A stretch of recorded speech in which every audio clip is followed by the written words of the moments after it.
पूछा महात्माओं ने, ये बताइए मही सागर संगम की महिमा क्या है। मही सागर संगम की महिमा इतनी भारी है, इतनी भारी है, यदि कोई जीवात्मा इस मही सागर संगम पर जा करके मात्र इतना शिव शिव शिव इतना मात्र कह देता है, तो भगवान शशांक शेखर कह रहे हैं कि वाराणसी में मरने वाले व्यक्ति को जो पुण्य प्राप्त होता है, मेरा धाम प्राप्त होता है, मात्र मही सागर संगम के तट पर खड़े होकर के शिव शिव कहने पर उसको वही पुण्य प्राप्त हो जाता है।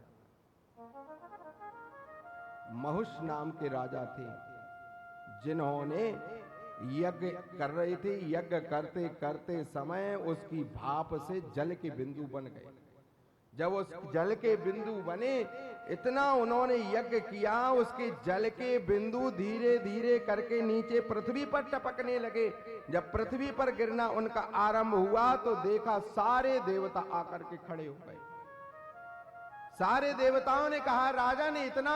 सुंदर यज्ञ आपने किया है और आपकी बूंद से यहां पर जल भर गया है, आप बताइए क्या चाहते हैं। तो महिष नाम के राजा ने कहा कि मात्र हम इतना चाहते हैं, यज्ञ की भाप से जो जल के बिंदु बने हुए हैं ये समुद्र बन जाए, और यहां पर जो जीवात्मा आवे, चाहे उसको कोई भी कष्ट होवे, यहां यदि एक बार खड़े होकर के आपका स्मरण कर ले महादेव, वह इस भाव पार से लग जाए और कभी किसी गर्व का आश्रय ना ले, तो आप मुझे वरदान दो। और उन राजा ने कहा कि जो व्यक्ति यहां पर आकर के एक बार अपने पूर्वजों के निमित्त जलांजलि दे देता है, तर्पण कर देता है, श्राद्ध कर देता है, तो कह रहे किसी भी यातना में उसके परिवार जन पड़े होवे, पिता आदि पड़े होवे, तो भगवान स्वयं नारायण ने कहा, उन्होंने कहा यदा च गिरिजा देवी प्रसन्ना ही भवेदी, जैसे वो गिरिजा भगवती प्रसन्न हो जाती है, जैसे वो नंदा प्रसन्न हो जाती है,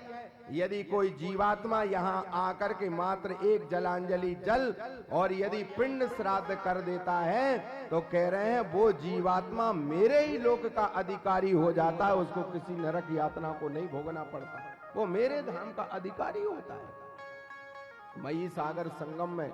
कमल पुष्प तोड़ करके यदि भगवान शंकर को अर्पित किया जाए, तो कह रहे हैं बड़ा पुण्य प्राप्त होता है, और उसमें श्वेत पुष्प भी वहां पर प्रकट होता है। श्वेत पुष्प भी भगवान शंकर को बड़ा प्रिय है। बोलिए सच्चिदानंद भगवान की। कृष्णाय वासुदेवाय हरये परमात्मने